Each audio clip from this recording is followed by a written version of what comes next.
আসসালামু আলাইকুম রহমতুল্লাহ। Hi viewers, আশা করি তোমরা সবাই ভালো আছো।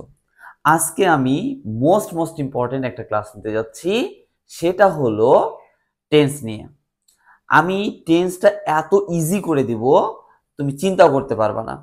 তার আগে আমি একটা ছোট্ট একটা টেন্সের একটা ছড়া বলবো। দেখো, এক যে ছিল টেন্স বুড়ি, চলতো সে যে গুড়ি গুড়ি, তিনটি ছিল মেয়ে তার, প্রেজেন্ট পাস্ট ফিউচার, তাদের আবার চারটি করে, তিনে চারে 12 মেয়ে, একে একে দেখবো যে।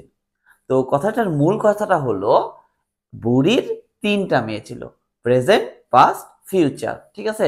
এদের আবার চারটা করে, প্রেজেন্টের চারটা, পাস্টের চারটা অ্যান্ড ফিউচারের চারটা, ঠিক আছে। তো এদের বিষয়ে আমাদের ক্লিয়ার হতে হবে।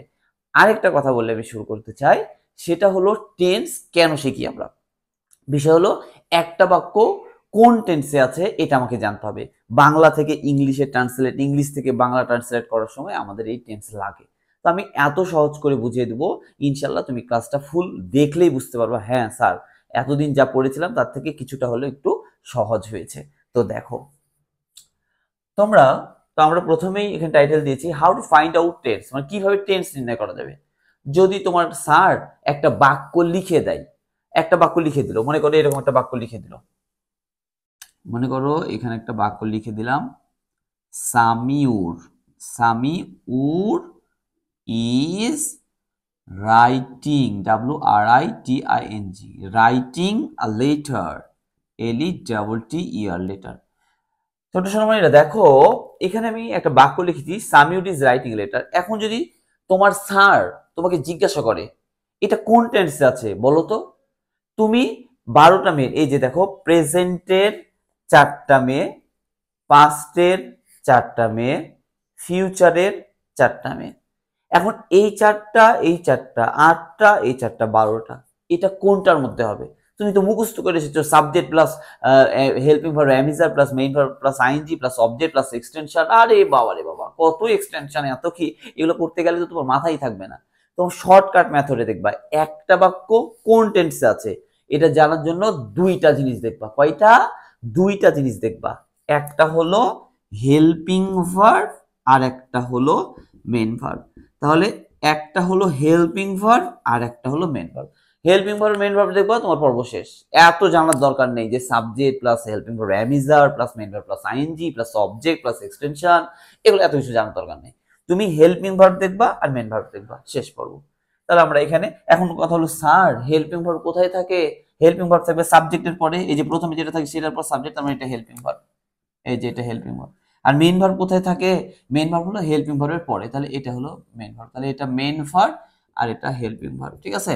তাহলে হেল্পিং ভার্ব ইজ কোথায় আছে দেখো তো, is is is is is, এই যে পেয়েছি দেখো, তার মানে কন্টিনিউয়াস আছে। আচ্ছা, শুধু এটা থাকলেই কি হবে? আরো একটা জিনিস দেখতে হবে, মেইন ভার্ব। মেইন ভার্বের সাথে কি আছে? আইএনজি। তাহলে দেখো তো, এই এই এই যে আইএনজি আছে, so that's called present continuous tense. শেষ। আমি আরো একটা যদি বাক্য লিখি, এখানে যদি ইজ না দিয়ে ওয়াজ দিয়ে দিলাম, তাহলে এই বাক্যটা যদি তোমার স্যার জিজ্ঞাসা করে এটা কোন টেন্সে আছে, তাহলে তুমি দুইটা জিনিস দেখবা, একটা হেল্পিং ভার্ব আর একটা কি বলো, মেইন ভার্ব। তাহলে কি, এই যে হেল্পিং ভার্ব ওয়াজ আছে, তাহলে ওয়াজটা কোথায় আছে দেখি তো, দেখি দেখি খুঁজে পাচ্ছি, এই যে পেয়েছি, এই যে দেখো, এখানে ওয়াজ আছে আর মূল ভার্বের সাথে কি, আইএনজি আছে। তাহলে that's called first continuous tense. আবার যদি এখানে হ্যাড থাকে, এইচএডি হ্যাড, এবং মূল ভার্বের V3 করে দিলাম, WRITTEN, রিটেন। ছোট সোনামণিরা দেখো, এখানে হ্যাড আছে এবং মূল ভার্বের কি, V3 আছে। তাহলে কোথায় হ্যাড আছে? হ্যাড হ্যাড হ্যাড, এই যে পেয়েছি। শুধু এটাই মিলালে হবে না, মূল ভার্বটা দেখতে, মূল ভার্ব কি, V3, এই যে written, write, wrote, written, V3। So that's called past perfect tense. Clear? তাহলে তোমাকে কেউ যদি প্রশ্ন করে এটা কোন টেন্সে আছে, তাহলে তুমি কয়টা জিনিস দেখবা? দুইটা জিনিস। কি কি?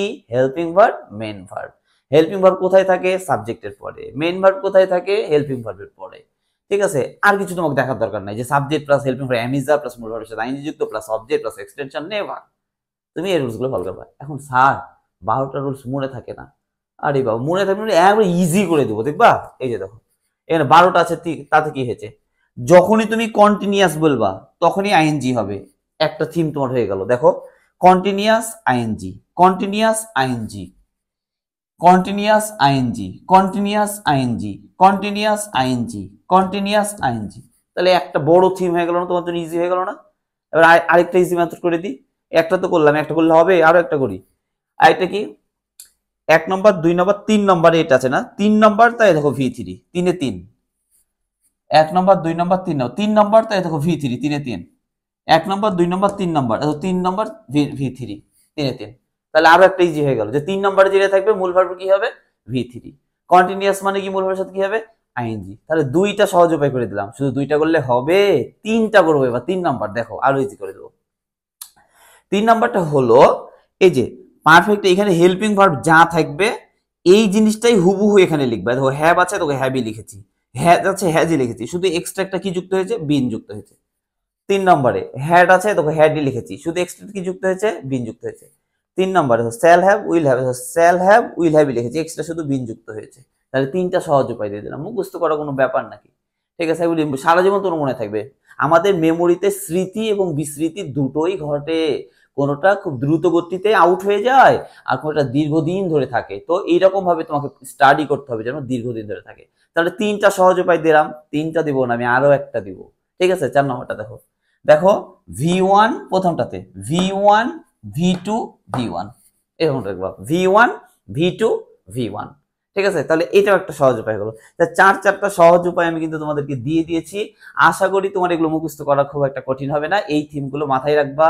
আমার ক্লাস যদি ভালো লেগে থাকে অবশ্যই লাইক কমেন্ট করবা, আর আমার ইউটিউব চ্যানেলটাকে ফার্স্ট ক্লাস করে ফোকাস করে দেওয়ার দায়িত্ব তোমাদেরই। যদি ভালো লাগে তোমাদের এই ধরনের মন্তব্যটা যদি আমার যদি পজিটিভ মন্তব্য তোমরা করো, তাহলে সেই ক্ষেত্রে আমার অনেক ভালো লাগবে, এবং ভিডিও আরো নতুন নতুন ভিডিও এবং অনেক চিন্তা করে তোমাদের জন্য অনেক কিছু করব, তোমাদের ইজি হবে। ঠিক আছে, সবাই ভালো থাকো, ওকে, বাই।